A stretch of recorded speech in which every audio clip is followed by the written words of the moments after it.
Bienvenidos sean a esta clase de fisiología. Mi nombre es Alan Fegar de FegarMed y en el presente video vamos a estar hablando acerca de Introducción a Diagnóstico por Imágenes, parte 1. Comencemos. Arranquemos por hablar de los conceptos más básicos, que es el de estructura atómica, es decir, cómo está conformado un átomo. Los átomos, en esencia, están conformados por un núcleo, en el cual vamos a encontrar a los protones y a los neutrones, y a una serie de electrones que van a girar de forma aleatoria alrededor del núcleo, siendo lo que nosotros conocemos como orbitales las zonas donde es más probable encontrar a un electrón, y siendo los últimos orbitales aquellos que interactúan con otros átomos para formar diversos tipos de uniones. Recordemos que todo átomo, salvo los gases nobles, interactúan con otros átomos, consecuencia de no tener un octeto de electrones en su último orbital. Estos son conceptos de química básica que hemos visto anteriormente y que simplemente los traigo a colación con fines pedagógicos. Como dije previamente, dentro del núcleo vamos a encontrar a los neutrones y a los protones, que son los que le dan masa al átomo, y rodeando a este núcleo vamos a tener a los electrones. El número atómico de un elemento, caracterizado con la letra Z, nos va a indicar la cantidad de protones. Y es esta cantidad de protones, que es inamovible en absolutamente todo átomo, el que le da la identidad a dicho átomo. Por ejemplo, estamos muy acostumbrados a llamar protón al átomo de hidrógeno, y esto se debe a que tiene un único protón en su núcleo. Sabemos también, por ejemplo, que el carbono siempre va a tener 7 protones en su núcleo, indistintivamente de si tiene más o menos neutrones. Así que recuerden, el número atómico, o sea el Z, es el que define al elemento. Por otro lado, tenemos lo que llamamos número másico, que va a ser igual a la cantidad de protones y de neutrones. Este número másico sí puede cambiar entre dos átomos pese a tener el mismo número atómico, y esto es lo que va a definir el concepto de isótopo. Siguiendo con la estructura atómica, vamos a decir que un átomo se encuentra en su estado fundamental, es decir, es electroneutro, cuando tenga la misma cantidad de electrones que de protones. Caso contrario, vamos a estar hablando de una especie iónica. Anión en el caso de tener carga negativa o catión en el caso de tener carga positiva. Volviendo a traer a colación el concepto de isótopo, recuerden que es un mismo elemento, es decir, mismo número atómico o mismo Z, pero que van a diferir entre sí por la cantidad de masa que tengan, es decir, el número másico. Un ejemplo clásico podría ser el protón a secas, es decir, el átomo de hidrógeno con un único protón en el núcleo, con el deuterio o el tritio. El deuterio, que podríamos decir que es un primo del hidrógeno, ya que es un isótopo del mismo, tiene un único protón en su núcleo, pero tiene un neutrón, es decir, tiene un número másico de 2. El hidrógeno a secas tiene un único protón. En el caso del tritio tenemos un único protón, pero 2 neutrones en su núcleo. Los isótopos pueden ser considerados estables o radioactivos según su comportamiento. Y según su origen, los podemos dividir en naturales, cuando estos se encuentran en la naturaleza de forma espontánea, o artificiales, cuando son creados en laboratorios. Ahora pasemos a hablar de radiactividad. La radiactividad es un fenómeno en el que los núcleos de los distintos isótopos, es decir, mismos elementos, o sea, mismo Z pero distinto A, tienden a modificarse espontáneamente con el tiempo, liberando energía o materia.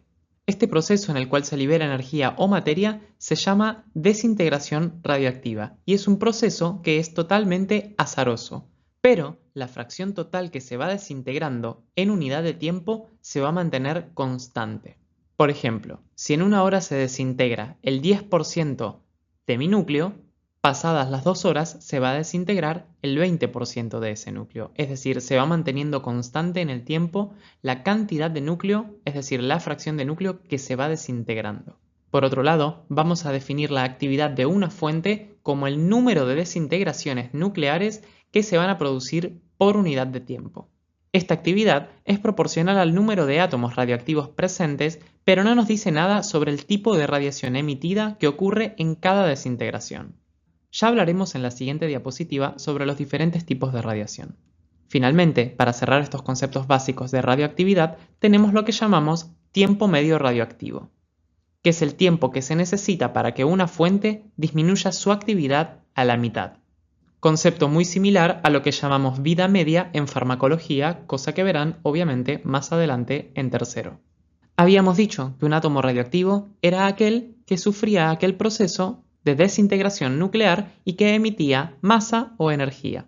Y cuando un átomo se desintegra, puede emitir, como habíamos dicho anteriormente, diferentes tipos de radiación.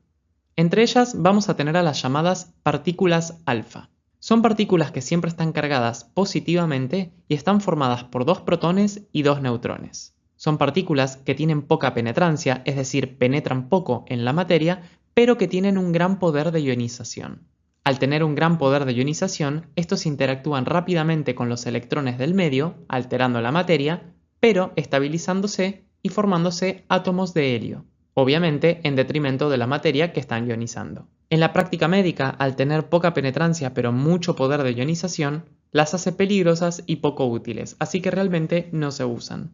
Por el otro lado, vamos a tener a las partículas beta. Estas partículas son partículas que van a estar cargadas, tanto positivamente o negativamente, adquiriendo, según el tipo de carga, la nomenclatura de negatrones o positrones. Y la masa que tienen estas partículas es equivalente a la de un electrón. Estas partículas beta son moderadamente penetrantes y moderadamente ionizantes. Por estas características podríamos ubicarlas en el medio entre lo que es una partícula alfa y un rayo gamma. Este tipo de partículas, particularmente los positrones, se utilizan en la práctica médica en algunos estudios por imágenes, como en el PET scan, cosa que veremos más adelante.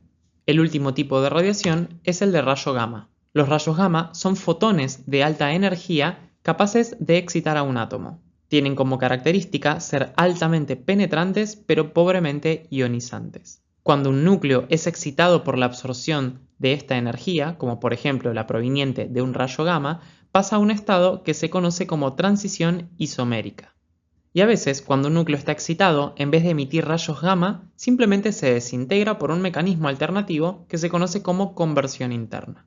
De todas maneras, no se enrosquen con toda esta información muy específica y simplemente sepan distinguir cuáles son los tipos de radiación, es decir, alfa, beta y gamma, y qué tanta penetrancia y poder de ionización tienen cada una de ellas. Recuerden que la clase de diagnóstico por imágenes y la de bioestadística son clases que básicamente nunca se toman, salvo una que otra pregunta ocasional que pueda haber en el final. Así que siendo fisiología una materia tan larga, prioricen temas que sean de mayor importancia.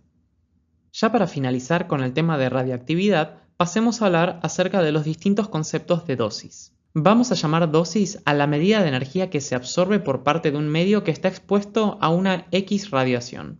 Esta dosis se va a medir en la unidad que llamamos Röntgen. Otro concepto que tenemos es el de dosis de absorción, que básicamente es el cociente entre la energía que se absorbe y la masa de la sustancia absorbente.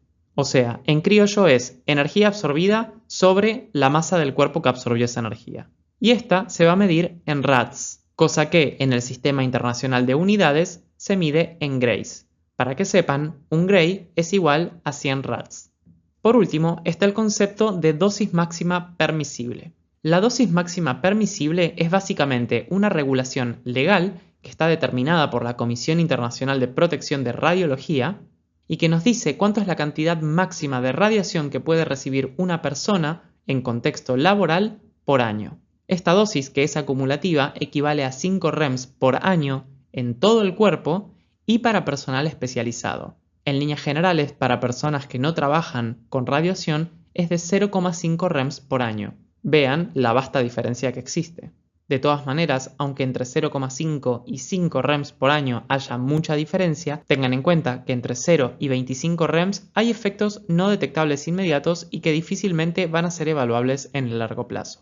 Con 50 REMS empezamos a ver efectos hematológicos leves y posibles efectos tardíos. Con 100 REMS vemos marcados cambios hematológicos, náuseas, vómitos y reducción de la expectativa de vida. Con 200 REMS ya empezamos a tener un cuadro hematológico muy importante, sumado a un cuadro gastrointestinal, caída del cabello, fiebre y muerte entre un 10 y un 20% de los individuos, como ocurría por ejemplo en las personas expuestas en la catástrofe de Chernobyl, y cuando llegamos a los 400 REM, la mortalidad asciende al 50%. Ahora, ¿cuál es el mecanismo por el cual la radioactividad afecta al organismo? Bueno, esto lo hace básicamente por daño directo al ADN, motivo por el cual se debe procurar reducir al mínimo la radiación en personas jóvenes, en embarazadas y en gónadas. Esto se hace, por ejemplo, contraindicando el uso de radiografías y tomografías en embarazadas, Evitar hacer de rutina y constantemente placas de tórax a personas jóvenes que no las necesitan, y cubriendo la zona genital con un protector de plomo en caso de que se requiera hacer una radiografía en una zona más baja, como por ejemplo en la pelvis. Si hablamos de radiosensibilidad, en orden decreciente, diríamos que los tejidos más sensibles a la radiación van a ser los tejidos hematopoyéticos, los epitelios gonadales e intestinales, seguido de el epitelio faríngeo, esofágico, gástrico, vertebral, de vejiga, y siendo los menos sensibles el músculo y las neuronas. En el medio de eso que mencioné, básicamente están el resto de los tejidos: conectivo intersticial, sistema nervioso, óseo, cartílago maduro, riñón, pulmón, páncreas, etc. Hasta acá el presente video. Espero que el mismo haya sido de utilidad y nos vemos en la próxima clase.